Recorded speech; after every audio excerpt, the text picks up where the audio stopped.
여러분은 휴대폰 통신사를 SK텔레콤에서 KT로 혹은 LG U+로 옮기며 어떤 혜택이 더 유리할지 진지하게 고민해 보신 경험이 있으실 겁니다. 하지만 냉정하게 돌아보면 지난 30년이라는 긴 세월 동안 대한민국 땅에 기존의 통신 3사를 위협할 만한 새로운 경쟁자가 성공적으로 진입한 적은 없었습니다. 마치 조선시대의 권력 있는 양반 세 집안이 대대손손 마을을 나누어 다스렸던 것처럼 통신 3사는 한국 시장을 아주 완벽하게 삼분할하여 지배해왔죠. 그런데 이 견고한 철옹성에 거대한 균열이 생기기 시작했으니 그 주인공은 바로 테슬라의 일론 머스크가 우주에서 쏴주는 혁신적인 인터넷 서비스인 스타링크입니다. 스타링크는 작년 말 한국에서 정식 서비스를 시작했으며 비록 장비값 55만 원과 월 8만 7천 원이라는 작지 않은 비용이 발생함에도 뜨거운 관심을 받고 있습니다. 기존 통신사들보다 가격은 훨씬 비싸고 속도는 상대적으로 느릴 수 있음에도 불구하고 소비자들 사이에서는 통신 3사보다 머스크에게 돈을 주는 것이 낫다는 반응이 나옵니다. 대체 왜 우리 소비자들은 이러한 불편함을 감수하면서까지 새로운 선택지에 열광하는 것인지, 오늘 저는 그 밑바닥에 깔린 진실을 아주 낱낱이 파헤쳐 보고자 합니다. 먼저 흥미로운 사실 하나를 짚어보자면 현재 KT가 가장 큰 수익을 올리고 있는 주력 분야는 통신이 아니라 놀랍게도 호텔 부동산 사업이라는 점입니다. KT 에스테이트라는 자회사의 호텔 사업 매출을 살펴보면 2020년 약 297억 원에서 2024년 이 142억 원으로 불과 4년 만에 무려 7배라는 경이로운 성장을 기록했습니다. 이러한 성공의 비결은 과거 전화국이 있던 전국 도심 한복판의 금싸라기 땅들을 대거 보유하고 있었기에 가능한 일이었으며, 이는 기술의 발달과 궤를 같이 합니다. 과거에는 냉장고만큼 컸던 전화교환기 장비들이 기술 혁신으로 인해 노트북 수준으로 작아지면서 도심 속 거대했던 전화국 건물들이 더 이상 필요 없어진 것입니다. KT는 이 유휴부지에 노보텔 동대문이나 안다즈 강남, 소피텔 송파 같은 최고급 특급 호텔들을 세워 막대한 임대 및 운영 수익을 창출하고 있습니다. 여기서 우리는 질문을 던져야 합니다. 통신회사가 왜 본업인 네트워크 투자 대신 호텔을 짓는가에 대한 답은 경쟁자가 없어 투자 없이도 돈이 벌리기 때문입니다. 경제학에서는 이를 해자라고 부르는데, 중세시대 성 주변에 깊게 판 물길처럼 새로운 경쟁자가 절대 시장에 진입할 수 없도록 철저히 막아놓은 구조를 의미합니다. 통신 3사는 지난 30년 동안 이 해자를 아주 깊고 넓게 파왔으며 그 결과 우리는 오지라는 이름 아래 자행된 거대한 과장 광고를 마주하게 되었습니다. 2019년 한국은 세계 최초 오지 상용화를 자랑하며 LTE보다 무려 20배나 빠르고 영화 한 편을 1초 만에 받을 수 있다는 화려한 광고를 쏟아냈습니다. 하지만 공정거래위원회의 조사 결과 실제 속도는 광고했던 수치의 고작 4% 수준인 0.8Gbps에 불과했으며, 이에 따라 통신 3사는 총 336억 원의 과징금을 부과받았습니다. 더욱 심각한 문제는 5G의 진정한 속도를 구현하기 위해 필수적인 28GHz 주파수 대역에 대한 투자를 통신사들이 사실상 포기했다는 사실에 있습니다. 28GHz 주파수는 마치 기존 2차선 도로를 10차선 고속도로로 확장하는 것과 같아서 데이터 병목 현상을 해결할 핵심적인 열쇠였지만 기지국 설치는 미미했습니다. 통신 3사는 정부와 약속한 기지국 설치 목표치의 고작 11% 수준만을 달성했고, 결국 한국 통신 역사상 처음으로 할당받았던 주파수를 정부에 다시 뺏기게 되었습니다. 수조 원이 넘는 기지국 구축 비용을 감당하는 대신 그들은 수익성이 훨씬 높은 부동산 개발에 눈을 돌리는 선택을 한 것입니다. 수조 원의 기지국 투자 대신 도심 요충지에 호텔을 짓는 것이 기업 입장에서는 훨씬 남는 장사였기 때문입니다. 이제 우리는 소비자들의 지갑에 큰 영향을 미쳤던 이른바 단통법, 즉 이동통신 단말장치 유통구조 개선법에 대해 이야기해보려 합니다. 2014년 제정된 이 법은 휴대폰을 살 때 누구는 많이 받고 누구는 적게 받는 보조금 차별을 없애겠다는 취지로 시작되었습니다. 법 시행 전에는 신규 고객에게는 100만 원을 주고 단골에게는 10만 원만 주는 불공평한 상황이 빈번하게 발생하곤 했습니다. 정부는 모든 사람에게 공평하게 보조금을 지급하라는 규칙을 정했고 지급 상한선을 최대 30만 원까지만 줄 수 있도록 제한했습니다. 겉보기에는 차별 없는 공평한 규칙처럼 들렸지만 이 법이 시행된 이후 시장의 역동성은 급격히 사라지며 소비자들의 선택권은 좁아졌습니다. 실제로 단통법 시행 전 1,000만 건이 넘던 번호 이동 건수는 법 시행 후 453만 건으로 무려 60%나 뚝 떨어졌습니다. 사람들이 더 이상 통신사를 바꾸지 않게 된 근본적인 이유는 바로 통신 3사 사이에서 벌어진 은밀한 가격 담합 때문이었습니다. 서울 서초구의 한 오피스텔에는 시장 상황반이라는 이름 아래 통신 3사 직원들이 매일 모여 비밀스러운 회의를 진행했습니다. 이들은 매일 서로의 번호 이동 현황을 공유하며 보조금을 얼마나 줄일지 논의했고, 이는 철저한 담합의 현장이었습니다. 한 회사가 보조금을 줄이면 다른 회사도 기다렸다는 듯이 함께 줄이며 소비자들을 위한 가격 경쟁은 자취를 감추게 되었습니다. 이것은 마치 동네 치킨집 사장님들이 서로 손님을 뺏기 위해 경쟁하는 대신 뒷방에 모여 가격을 올리기로 합의한 것과 같습니다. 치킨 가격을 15영원으로 통일하자고 약속한 것처럼 통신사들도 소비자들이 어디를 가든 비싼 요금을 내도록 판을 짠 것입니다. 공정거래위원회는 이 담합 행위를 적발하여 작년 7월 통신 3사에 대해 총 963억 원이라는 대규모 과징금을 확정지었습니다. SK텔레콤이 388억 원, KT가 299억 원, LG유플러스가 276억 원의 과징금을 각각 부과받으며 담합의 대가를 치르게 되었습니다. 하지만 통신사들은 정부 지침을 따랐을 뿐이라며 억울함을 호소했고, 결국 과징금 부과에 불복하여 법원에 소송을 제기했습니다. 결국 소비자를 보호한다던 단통법은 수많은 논란 끝에 11년 만인 작년에 폐지되며 역사의 뒤안길로 사라지게 되었습니다. 결과적으로 이 법은 통신사들이 합법적으로 경쟁을 피하고 담합할 수 있는 거대한 명분을 제공해준 꼴이 되고 말았습니다. 독점 체제를 깨기 위해 제4 이동통신사를 만들려는 시도가 있었고, 2024년 초 스테이지 X라는 컨소시엄이 야심차게 등장했습니다. 스테이지 X는 야놀자와 더존 비즈온 등 국내 IT 기업들이 손을 잡고 301억 원이라는 거금을 써내며 제4 이동통신사로 선정되는 기염을 토했습니다. 하지만 기쁨도 잠시였고 7월 말 자본금 확보 실패라는 허무한 이유로 선정이 취소되면서 새로운 통신사를 향한 도전은 다시 한번 물거품이 되었습니다. 원래 납입하기로 했던 이 50억 원의 자본금 중 실제 확보된 금액은 500억 원도 채 되지 않았고, 등기상 자본금은 고작 1억 원뿐이었습니다. 이것은 2010년부터 지금까지 14년 동안 벌써 8번째 반복된 실패이며 대한민국 통신시장의 진입 장벽이 얼마나 높은지 여실히 보여주는 사례입니다. 통신사를 세우려면 전국의 수만 개의 기지국을 구축할 수조 원의 자본과 수천억 원에 달하는 주파수 낙찰 대금이 필수적으로 필요하기 때문입니다. 막대한 자본을 들여 서비스를 시작해도 이미 익숙한 통신 3사의 브랜드 파워와 번호 이동의 번거로움 때문에 고객을 뺏어오기는 하늘의 별 따기입니다. 투자자들 입장에서는 수조 원을 쏟아부어도 정상에 오르면 깃발 외엔 아무것도 없는 에베레스트 등반처럼 승산 없는 게임으로 보일 수밖에 없습니다. 결국 투자자들이 실제 돈을 내놓지 않으면서 제4 이동통신사 꿈은 매번 좌초되었고, 바로 이 지점에서 일론 머스크의 스타링크가 등장하게 됩니다. 스타링크는 땅 위에 수만 개의 기지국을 촘촘하게 세우는 기존의 방식 대신 우주 공간을 활용하는 완전히 혁신적인 접근 방식을 택했습니다. 지구 저궤도인 550km 상공에 수천 개의 인공위성을 띄워놓고 하늘에서 땅에 있는 안테나로 인터넷 신호를 직접 쏴주는 원리로 작동합니다.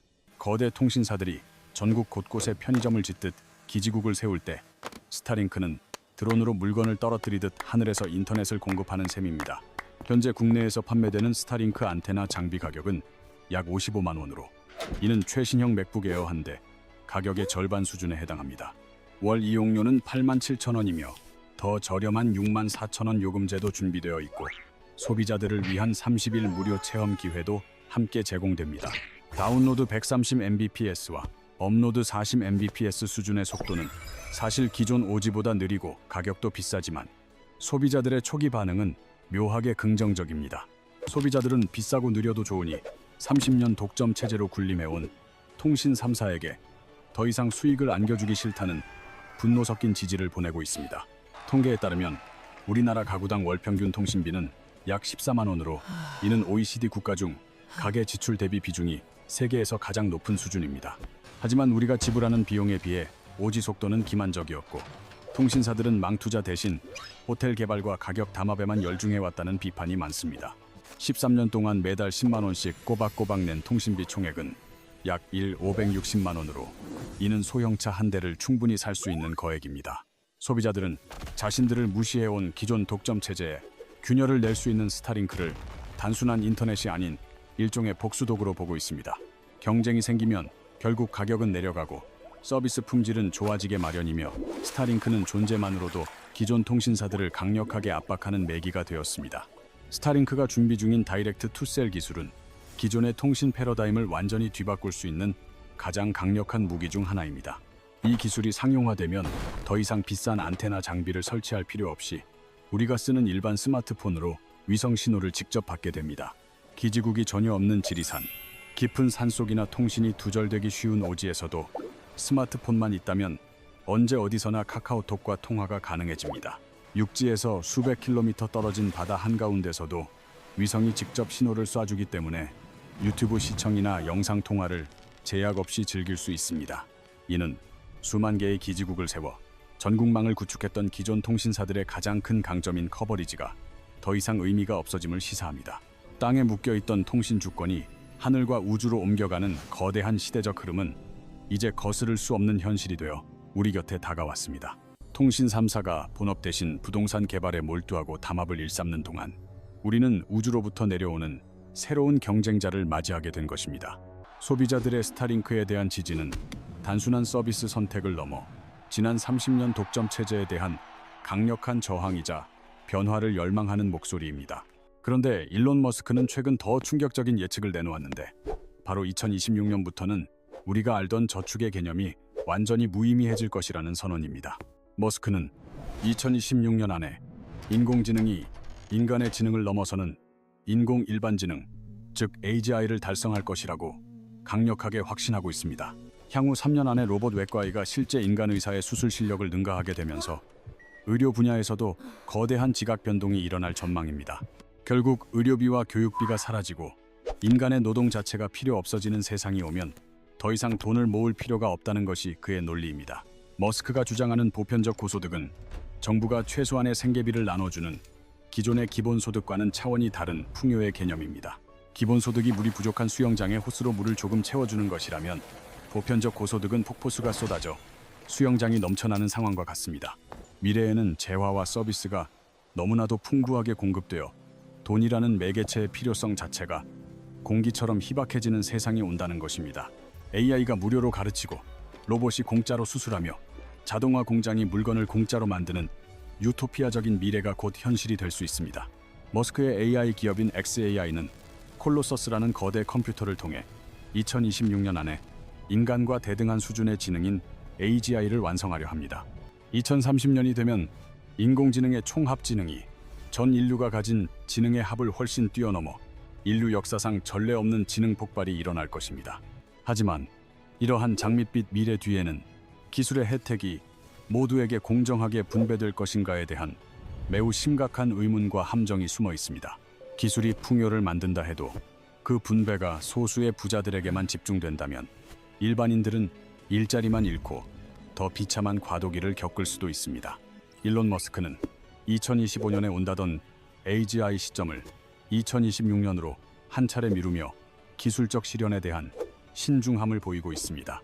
이는 매년 내년에 완성된다던 완전 자율주행 기술처럼 그의 예측이 실제 현실과 괴리가 생길 수 있음을 시사하는 대목입니다.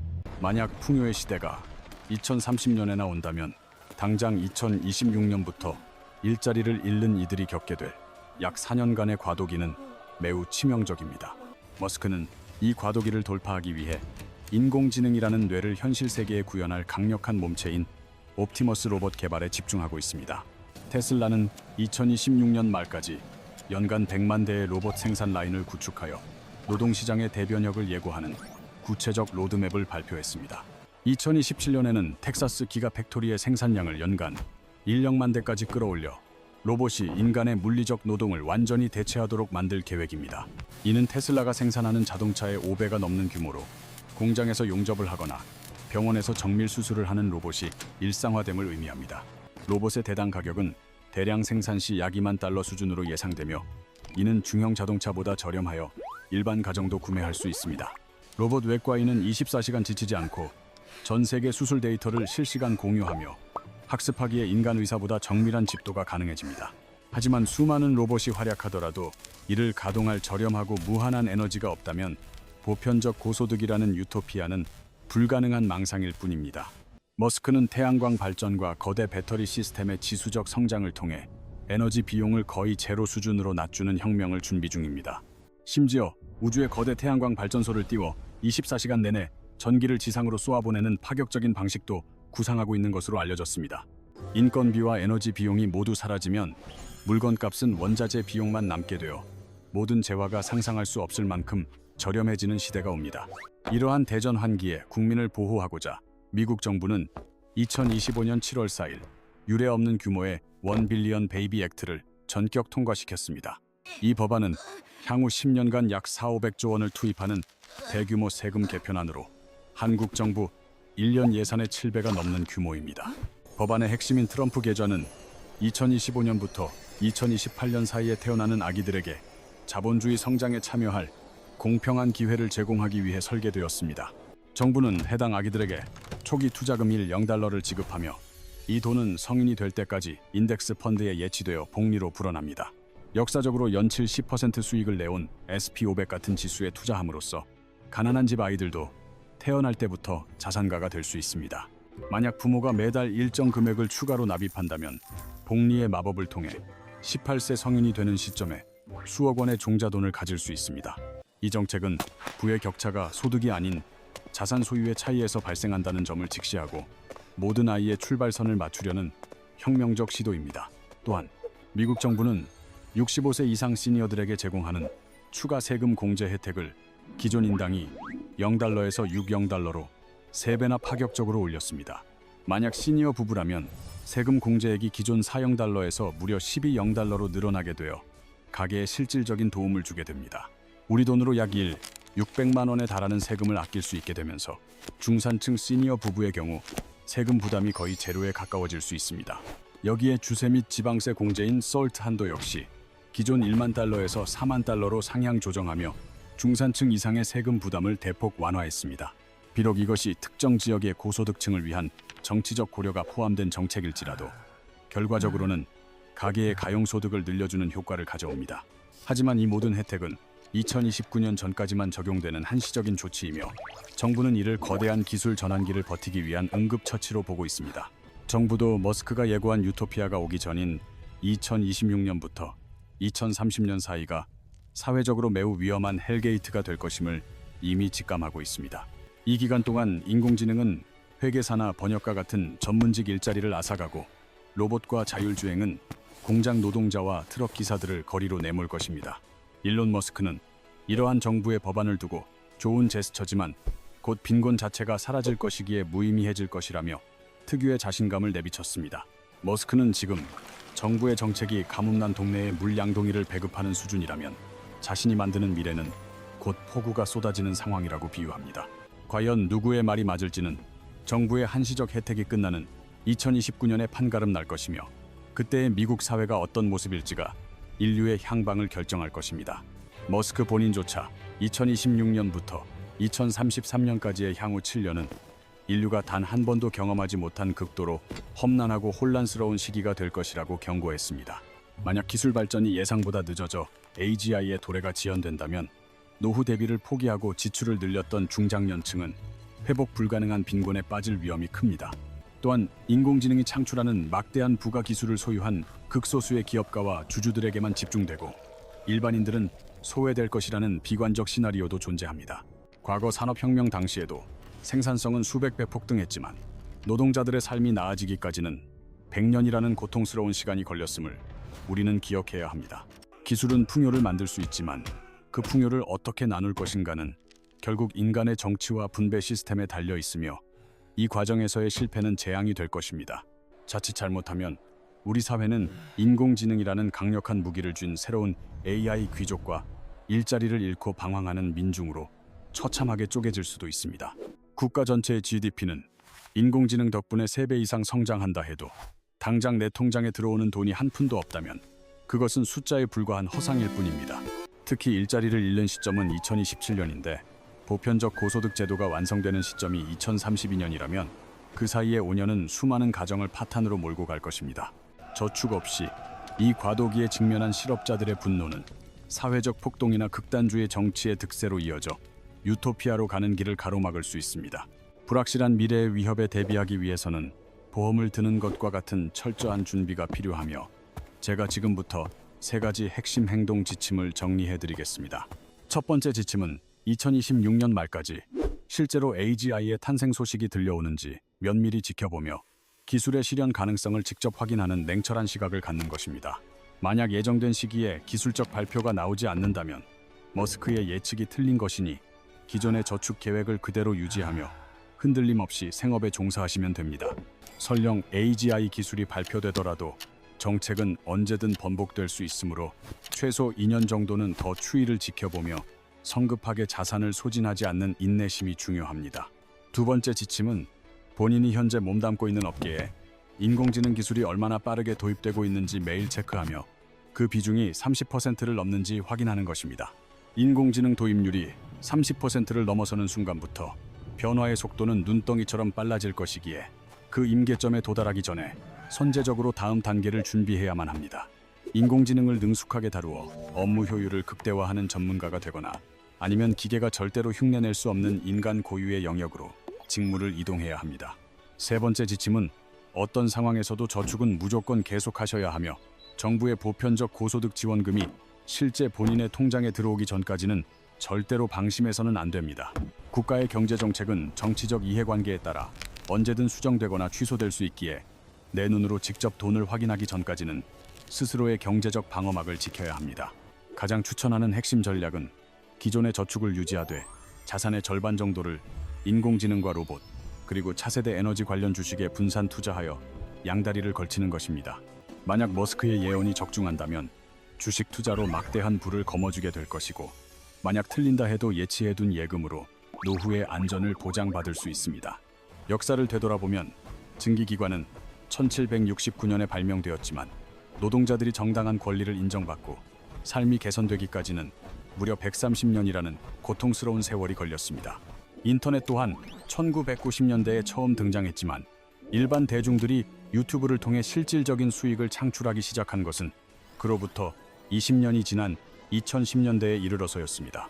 기술은 2026년에 완성될지 모르나 그 기술이 만든 풍요의 열매가 여러분의 통장에 실질적인 숫자로 찍히는 시점은 2035년이 될 수도 있음을 명심해야 합니다. 그러므로 업계의 인공지능 도입률이 30%를 넘기 전에 지금 당장 새로운 시대에 걸맞은 재교육을 시작하고 자신의 커리어와 자산 구조를 재설계하시기 바랍니다. 2026년은 인류 문명의 흐름을 바꾸는 거대한 분기점이 될 것이며 철저히 준비된 사람에게는 평생의 기회를 주겠지만 안일한 사람에게는 재앙의 시작이 될 것입니다. 여러분은 다가올 변화의 파도를 미리 읽고 기회를 잡아 승리하는 주인공이 되실 것입니까? 아니면 변화에 휩쓸려 무력하게 도태되는 패배자가 되실 것입니까? 오늘 전해드린 스타링크와 인공지능 그리고 미래 경제의 진실이 여러분의 현명한 선택에 실질적인 도움이 되셨다면 보통의 경제 채널 구독과 좋아요를 부탁드립니다.